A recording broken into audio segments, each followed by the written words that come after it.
Assalamualaikum warahmatullahi wabarakatuh. Salam sejahtera bagi kita semua. Shalom Aleichem, Om Swastiastu, Namo Buddhaya, dan salam kebajikan.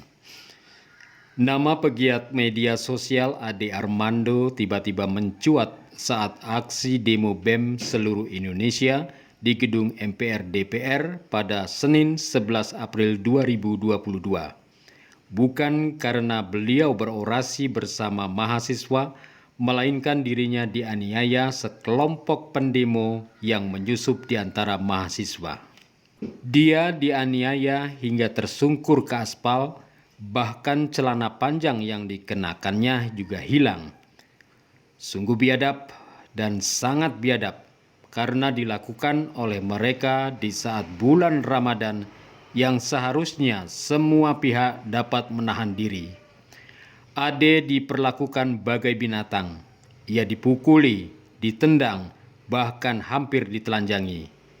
Sungguh perbuatan sangat keji, tapi itu bukan oleh mahasiswa, melainkan sekelompok orang di luar mahasiswa yang memanfaatkan situasi untuk suatu kepentingan, dan patut diduga mereka adalah yang selama ini ditentang Ade Armando melalui konten-kontennya.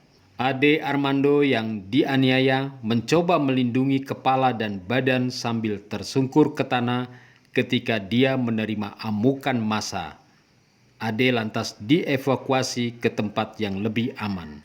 Berbagai pihak mengecam kejadian tersebut, termasuk saya yang selalu mengikuti konten Ade Armando. Kecaman datang dari berbagai pihak seperti pegiat sosial Guntur Romli. Menurut aktivis jaringan Islam liberal dan politikus Partai Solidaritas Indonesia, kehadiran Ade dalam aksi demo tersebut untuk ikut mendukung penolakan penundaan pemilu. Namun, ia tidak menyangka atas adanya penyusup yang disebutnya kerap membawa nama agama untuk menyelamatkan demokrasi. Guntur Romli lantas menilai kalau pihak yang melakukan penyerangan terhadap Ade menjadi bukti preman-preman intoleran, radikal, dan garis keras yang selama ini mempolitisasi agama. Alih-alih menyelamatkan demokrasi, ia malah menuding kelompok penyerang Ade lah yang malah merusak demokrasi. Atas apa yang terjadi menimpa Ade, Guntur Romli meminta kepada aparat penegak hukum untuk menangkap para pelaku. Dalam video sebelum terjadi pengeroyokan, beberapa pengunjuk rasa berteriak ke arah Ade Armando dengan kata-kata menghina, penjilat, pengkhianat, munafik, buzzer. Hinaan pengunjuk rasa ini pun sempat dibalas Ade Armando dengan kata-kata, "Kenapa kamu?" Tidak lama kemudian terjadilah pengeroyokan, menyebabkan Ade Armando tergeletak di jalan dengan kondisi mengeluarkan darah. Melalui akun Twitternya, pegiat media sosial Denny Siregar mengatakan kedatangan Ade Armando ke lokasi demo untuk menolak wacana penundaan pemilu dan perpanjangan masa jabatan Presiden Joko Widodo 3 periode. Namun, Ade Armando justru berakhir digebuki dan hampir ditelanjangi massa.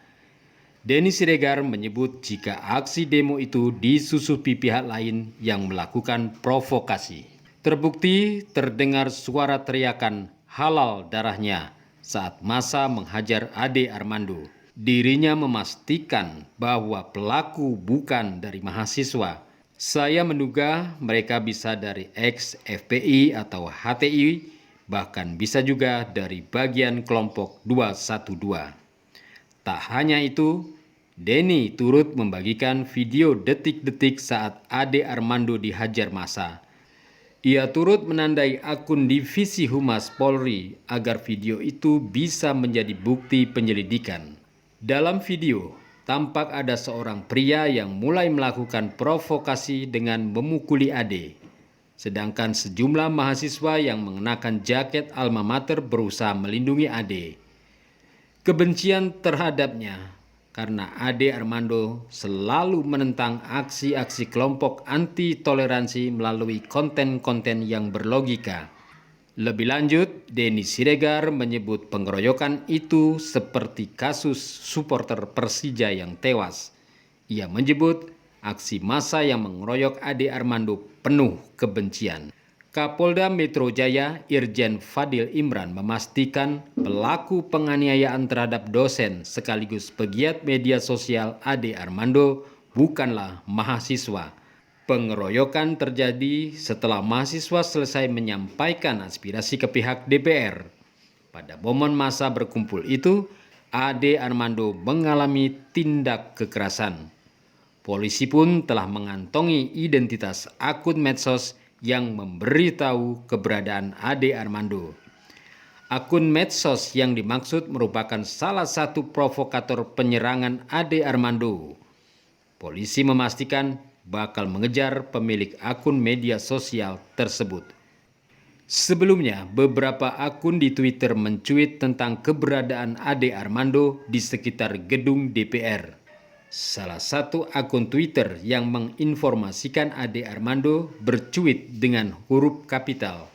Tolong diinfokan ke masa aksi kalau si Ade Armando ada di depan gedung DPR MPR. Demikian cuitan akun @masacep. Cuitan ini mendapat 722 like, 400 retweet, dan 27 quote tweet. Semoga pihak kepolisian segera menangkap para pelaku penganiayaan tersebut, dan buat Bang Ade Armando, semoga cepat pulih dan terus menyuarakan persoalan negeri ini melalui konten-konten yang berlogika. Saya Heri Sutopo, sampai jumpa. Halo, Sehat Bang Ade. Bang Adenya sehat. Siap. Tetap semangat. Semangat Bang Ade. Semangat, nggak boleh takut. Iya Bang Ade. Teman-teman banyak di depan menunggu Bang Ade, menemani Bang keluar Ade. hari ini. Sisip udah keluarin pernyataan sikap.